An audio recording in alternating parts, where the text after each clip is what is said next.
जल्दी से गौरव भाटिया जी, मुमताज पटेल जो कि अहमद पटेल की बेटी हैं, कांग्रेस पार्टी की नेता हैं, वो पूछ रही हैं कि गुजरात मॉडल की वजह से ही 2024 में जनता ने आपको चुना था कि गुजरात में विकास हुआ है, वैसे यहाँ पर होगा।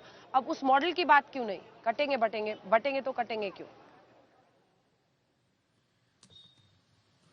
अंजना जी, अच्छा लगा मुझे कि कांग्रेसी भी अब गुजरात मॉडल की बात करते हैं।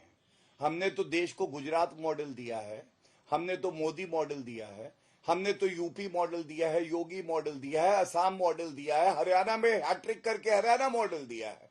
आपने कौन सा इटालियन मॉडल दिया है? अरे झूठे वादे करके इधर उधर भाग जाते हो। कभी आपने सुना है राहुल गांधी मॉडल? यूपीए नाम था इनका, 10 साल सरकार रही और उसके बाद घमंडिया नाम रख लिया इंडी अलायंस। क्यों नाम बदलना पड़ा? नाम केवल चोरों को बदलना पड़ता है, जिनको सब पता है कि उन्होंने चोरी करी है और नाम जनता को याद दिला देगा उनकी चोरियों के बारे में, डकैतियों के बारे में। इसी का जवाब ले लेते हैं जल्दी से। सापरा साहब, आपने भी तो अपना पुराना कुछ रहने नहीं दिया। देखिए ना, यूपीए को आपने ऐसे खत्म किया, इंडिया गठबंधन बना दिया, यहाँ पर महाविकास अघाड़ी का हिस्सा हो गए, तो यूपीए तो आपने भी नहीं रहने दिया। तो पुराने मॉडल्स की बात कैसे हो? और आपके पास दिखाने को क्या मॉडल है? मैं पहले बीजेपी के प्रवक्ता की बात उसका जवाब दे दूं। इन्होंने कहा कि चोर नाम बदलते हैं। मैं तो ये कहना चाहता हूं कि आज ये चोर मचाए शोर, एक तरफ चोरी कर रहे हैं, पूरे महाराष्ट्र की सरकार जो है उसका खजाना खाली कर दिया है, तो ये चोर जो है वो आज शोर मचा रहे हैं। इन्होंने बात करी कॉन्स्टिट्यूशन की, लाल किताब की बात करी। आपको याद होगा देवेंद्र फडणवीस ने लाल किताब के ऊपर कितना भाषण किया और भारतीय जनता पार्टी के लोगों ने कितना भाषण किया। और उसके बाद जब हमने ये तस्वीर दिखाई कि प्रधानमंत्री नरेंद्र मोदी और अमित शाह ये भी लाल किताब दे रहे हैं, तो फिर ये सारे चुप हो गए, फिर आ गए कि पन्ने खाली हैं। तो ये भारतीय जनता पार्टी की जो व्हाट्सएप इंडस्ट्री है ना, ये इनकी फेक फैक्ट्री है। ये उससे कुछ ना कुछ इनकी टूल किट से कुछ ना कुछ प्रोडक्ट बनते रहते, ये मीडिया के सामने लाते रहते हैं, टाइम पास करते हैं। लेकिन महाराष्ट्र के अंदर ये कुछ नहीं चलेगा। मैं आपको अंजना जी बताना चाहूंगा कि महाराष्ट्र की लड़ाई बहुत स्पष्ट है। ये महाराष्ट्र प्रेमी वर्सेस महाराष्ट्र द्रोह की लड़ाई है। ये महाराष्ट्र द्रोही है। क्यों महाराष्ट्र द्रोही है? क्योंकि इनके राज के अंदर किसान जो है वो उत्पीड़ित हुआ, नौजवान उत्पीड़ित हुआ, यहाँ से जो उद्योग है वो बाहर गए। महाराष्ट्र के ऊपर 8 लाख करोड़ का कर्जा हो गया और महाराष्ट्र राज्य का जो इंटरेस्ट है, कहा हम 23,456 करोड़ भरते थे, आज हम 57,724 करोड़ रुपया इंटरेस्ट भरते हैं। तो महाराष्ट्र की जो इकोनॉमिक ग्रोथ है वो भी रुक गई है, इसलिए ये महाराष्ट्र द्रोही है। और महाराष्ट्र द्रोही और क्यों है? क्योंकि छत्रपति शिवाजी महाराज के पुतले के अंदर ये भ्रष्टाचार करते हैं। जो हिंदू हृदय सम्राट या हिंदवी स्वराज के प्रणेता हैं छत्रपति शिवाजी महाराज, उनके पुतले के अंदर ये पैसे खाते हैं। सागर के अंदर, यहाँ समुद्र के अंदर नरेंद्र मोदी जी खुद प्रधानमंत्री होते हुए यहाँ पर आए और उन्होंने जल पूजन किया था 2014 में। क्यों नहीं वो आज 10 साल तक वो छत्रपति शिवाजी महाराज का पुतला लग गया? क्यों नहीं इंदू मिल के अंदर बाबा साहब अम्बेडकर की स्मारक इन्होंने बना दी? हम किसी के खिलाफ नहीं है, हम सरदार वल्लभ भाई पटेल शायना जी इसका जवाब देंगे। लेकिन अगर गुजरात के अंदर सरदार वल्लभ भाई पटेल की मूर्ति 4 वर्षों में लग सकती है, तो फिर मुंबई के अंदर छत्रपति शिवाजी महाराज का पुतला क्यों नहीं लग सकता है? तो ये महाराष्ट्र द्रोही है। ये ठीक है, जवाब दीजिए। समझ गई है। और ठीक है, शायना जी जवाब दे रही है सर। अंजना जी ये मोनोलॉग बोलिए। शायना जी। अंजना जी, इनको आपत्ति इस वजह से हो रही है क्योंकि 2.5 साल में जो काम महायुति के नेतृत्व ने किया शायद उन्होंने 60 साल में नहीं किया। हम प्रगति की राजनीति करते हैं, वो तुष्टीकरण, जो वो वोट बैंक को सिर्फ दबा हुआ पिछड़ा रखना चाहते हैं, मुस्लिम हो या दलित, वो सब समझ गए हैं कि आज वोट करना है तो उन्हीं लोगों के लिए जो प्रगति और प्रगति के साथ एक विजन प्लान। हमारे प्रति बार बार बोलना कि देखिए कितना डेफिसिट है, और आपके मैनिफेस्टो में क्या लिखते हैं कि हम ये फ्री देंगे, वो फ्री देंगे, रिजर्वेशन के ऊपर रिजर्वेशन। क्या ये है आपका फॉल्स नैरेटिव? आपने व्हाट्सएप फैक्ट्री की बात की, ये तो एक नैरेटिव है जो फॉल्स है, जो बार बार संविधान को लेके सवाल प्रश्न चिन्ह। जब प्रधानमंत्री कॉन्स्टिट्यूशन डे सेलिब्रेट करते हैं, प्रियम्बल लेके जाते हैं जमीनी स्तर पे, स्कूल स्टूडेंट्स तक, तब आप बोलते हैं कॉन्स्टिट्यूशन खतरे में, फिर बोलते हैं कि आप खतरे में। बल्कि ओवैसी जी जो टिप्पणी कर रहे हैं देवेंद्र फडणवीस के ऊपर, शायद उनको पता नहीं कि देवेंद्र फडणवीस सबसे अभ्यासी नेता है और शायद इस वजह से नहीं टिप्पणी कर सकते हैं, क्योंकि जो उनकी बोली वाणी है उसमें तो सिर्फ जात पात धर्म के ऊपर वोट बैंक की राजनीति, जो कभी भी महायुति की कोई भी नेतृत्व, एकनाथ शिंदे जी हो, देवेंद्र फडणवीस हो, अजीत पवार, किसी ने नहीं किया। एक ही नैरेटिव है, वो है प्रगति प्रगति प्रगति। और शायद उनको ये नहीं पच रहा है, इसलिए वो संविधान को खतरा है, देखिए दलितों को खतरा है, मुसलमान को खतरा है, ये बोलना कि डिविजिव है। डिविजिव कैसे है जब वेलफेयर स्कीम्स एक एक व्यक्ति को मिल रहे हैं जात पात धर्म के ऊपर। तो जो मैं सिर्फ एक संक्षेप में विश्लेषण करना चाहती हूँ, महाराष्ट्र इलेक्शन को लेके इनकी नैया डूब चुकी। उम्मीद पे वो कायम है, लेकिन उनको पता है कि वो उम्मीद भी नहीं है उनके कार्यकर्ता में या वोटर में। और वोटर जब ठान लेता है, साइलेंट वोटर जब बाहर आके वोट करता है, उनको पता है कि मोदी जी हो या एकनाथ शिंदे, देवेंद्र फडणवीस, अजीत पवार, यही चलेगा महाराष्ट्र में। दूसरे तरफ जो मलिक अर्जुन खड़गे ने कहा, उन्होंने कहा आप फ्रीबीज पे फ्रीबीज दे रहे हैं, लेकिन वो फ्रीबीज कैसे आप देंगे? तो ये झूठ सदासर झूठ है। तुष्टीकरण की राजनीति, भ्रष्टाचार की राजनीति जवाब ले लेते हैं, उनको शोभा देती है। सापरा साहब छोटा सा जवाब दीजिएगा। और उबाटा देखिए अंजना जी इन्होंने कहा कि कांग्रेस पार्टी जो है, अब मेरी बारी है। देखिए इन्होंने कहा कि कांग्रेस पार्टी जो है वो विभाजनकारी राजनीति करती है। अरे भाई, विभाजनकारी नारे तो आप लगा रहे हो, कटेंगे तो बटेंगे ये नारा कौन लगा रहा है? घुसपैठिए किसने कहा था? ज्यादा बच्चे पैदा करने वाले की बात किसने करी थी? मंगल सूत्र छीन के ले जाएंगे, भैंस छीन के ले जाएंगे, मुजरा करेंगे, ये तमाम सारी नौटंकी प्रधानमंत्री नरेंद्र मोदी ने की थी कि नहीं की थी? तो ये जो विभाजनकारी राजनीति है, ये भारतीय जनता पार्टी हमेशा करती आई है। अब आप मेरे बीच में मत बोलिए, आप असहज मत होइए, शांत रहिए। ठीक है शाहना जी रुक जाइए। शाहना जी अच्छा चैनल है, अच्छी डिबेट। ठीक है अनुराग जी, तो ये विभाजनकारी राजनीति जो अबू आजमी जी भी शिवाजी मानखुर्द की सीट से लड़ रहे हैं। ठीक, अबू आजमी भी चुनावी मैदान में है।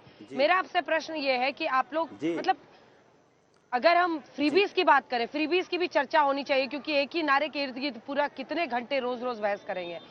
अगर 1500 लाड़की बहन योजना में बीजेपी दे रही है तो महाविकास आघाड़ी कह रही है हम 3000 देंगे। पैसा किसका? जनता का पैसा। फायदा किसका? पार्टी का, जिसकी वजह से ये किया जा रहा है। तो ये कहां जाकर रुकेगा? 1500 हम 3000। ऐसे ही झारखंड में मैया योजना, वो अभी 1000 दे रहे हैं, बीजेपी कह रही है हम 2100 देंगे। तो ये एक्चुअल भारतीय जनता पार्टी महिलाओं का सम्मान करना जानती कहां है? ये तो 1500 रुपए थे, हमने 3000 क्यों बोला? क्योंकि महिला सम्मान की बात करते हैं ना। टिकट भी अगर हमने 9 में से दी है तो 4 हमने आधी आबादी को दी है, महिलाओं को दी है। और जहां तक मणिपुर की बात तो भूले गए, मणिपुर मॉडल की तो बात ही नहीं करती भारतीय जनता पार्टी। बोले ना एक बार मणिपुर के बारे में, क्यों भूल जाती मणिपुर में? क्योंकि वहां पे महिलाओं के साथ अन्याय हुआ, वहां इस तरह की आग लगी हुई है, इसलिए मणिपुर का मां बोलने से डरते हैं।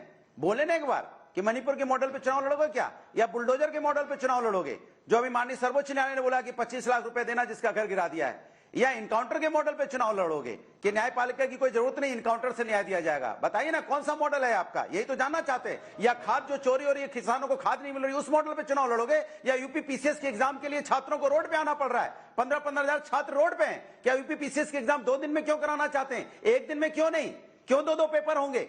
जब छात्र का न्याय, अब छात्र के साथ तो बोलिए ना कौन सा मॉडल पे चुनाव लड़ रहे हैं आप? इसलिए आप किसी मॉडल पे नहीं लड़ रहे हैं, जनता आपके खिलाफ है। जनता ने तय किया है कि भारतीय जनता पार्टी को सत्ता में नहीं आने देना है, इसलिए आप परेशान हो, इसलिए आप नफरत की बात पे आ गए, क्योंकि आप जनता के किसी भी वर्ग के लिए बात नहीं करना चाहते आप, क्योंकि आप किसी वर्ग की बात करोगे आपने सबके साथ अन्याय किया है, इसलिए आप चले गए किसमें?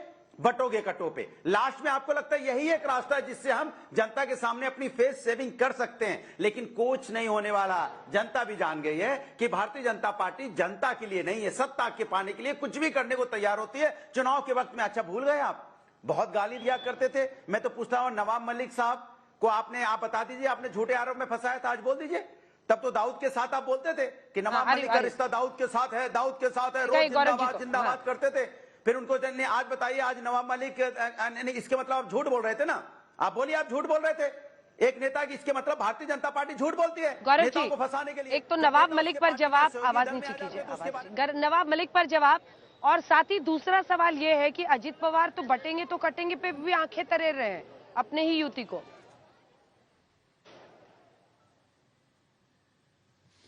तो अंजना जी बिल्कुल स्पष्ट भारतीय जनता पार्टी का प्रवक्ता होने के नाते बता दूं, चाहे वो नरेंद्र मोदी जी हो, चाहे योगी आदित्यनाथ जी हो, चाहे भारत देश की जनता हो और खासकर हिंदू, सबके दिल को ये नारा छू गया है, एक रहेंगे तो सेफ रहेंगे, बटेंगे तो कटेंगे।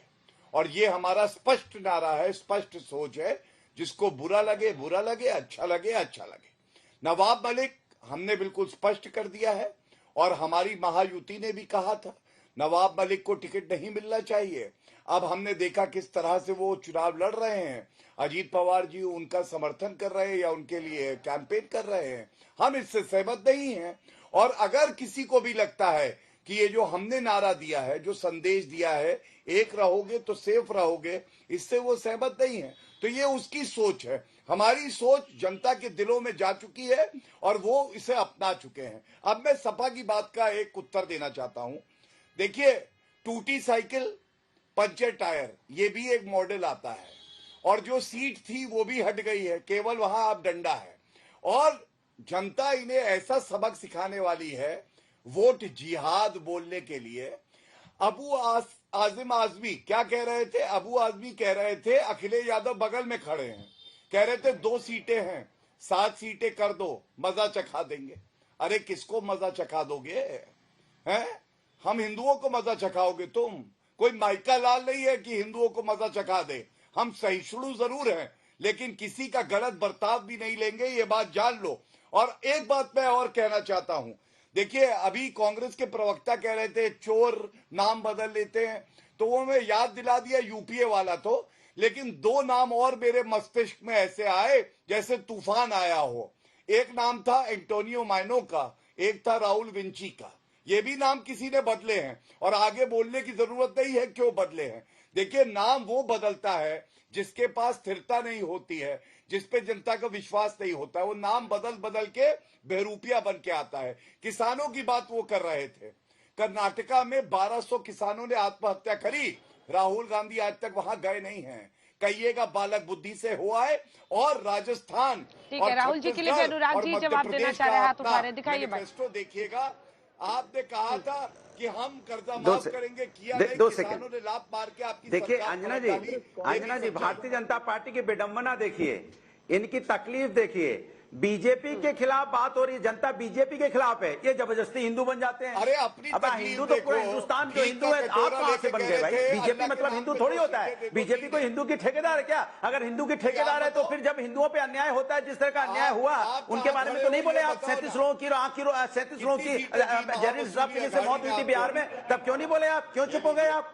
क्यों चुप हो जाते हो आप? इसके मतलब आप सत्ता के लिए अपने आप को हिंदू, अरे आपको तो हिंदू से कोई लेना देना नहीं है, सनातन से कोई लेना देना नहीं है। सनातन गौरव जी जवाब दे रहे हैं, 10 सेकंड मांगा, चिल्लाइए। सनातन सत्य बोलना सिखाता है। 10 सेकंड गौरव जी, फिर आ रही हूँ सापरा साहब। तो आप क्यों सनातन की बात? ठीक है, आप तो झूठ बोलते हो। जवाब दीजिए इसका गौरव जी, गौरव जी इसका जवाब। आपको सनातन मतलब ही सत्य होता है, लेकिन आप तो झूठ। अंजना जी, ये वो नमाजवादी पार्टी है जिनका मैनिफेस्टो आप देखिएगा 2012 का, कहती थी आतंकवादी अगर मुस्लिम है तो मुकदमे वापस लेंगे, और इलाहाबाद हाईकोर्ट ने लात मारी इनको, तब जाके ठीक हुए। उसके बाद वजीफा देंगे मुस्लिम बच्चियों को कक्षा 10 पास, और हिंदू बच्चियों को कुछ नहीं। मुजफ्फरनगर दंगे हुए, 1800 परिवार थे जिनको इन्होंने 5 लाख रुपए दिए, सारे मुसलमान, हिंदू परिवारों को नहीं दिए, सर्वोच्च न्यायालय ने लताड़ लगाई। आज ये लोग बात करेंगे। सापरा साहब छोटा सा कमेंट का, बस टाइम कम है गौरव जी, टाइम कम है। सापरा साहब, अंजना जी देखिए, भारतीय जनता पार्टी के प्रवक्ता जो है ये दिल्ली में बैठे, ये महाराष्ट्र को जरा भी नहीं समझते हैं। इनको ये भी नहीं पता कि ये हिंदवी सम्राट जो है छत्रपति शिवाजी महाराज, ये उनकी भूमि है।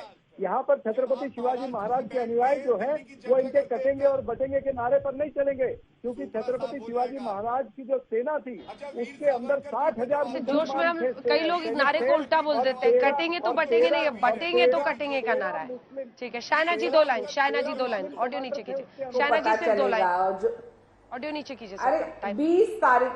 20 तारीख को इनको समझ में आएगा कि कौन है जो जीता वही सिकंदर, और 20 तारीख को पता चलेगा कि इनकी नैया किस ढंग से डूब चुकी है, क्योंकि वो सिर्फ नकारात्मक टिप्पणी करते हैं, चलिए, ठीक। टिप्पणी पे टिप्पणी, झूठे वायदे, तुष्टीकरण की राजनीति, ठीक है। और इसकी 23 कोई जगह नहीं है। 23 को जो नतीजे आते हैं उस पर जरूर बातचीत करेंगे हम लोग। उस दिन जरूर इंटरव्यू आप भी दीजिएगा। शायना एनसीजी मुंबा देवी की सीट से आप चुनावी मैदान में हैं। इसी के साथ हल्ला बोल में इतना ही।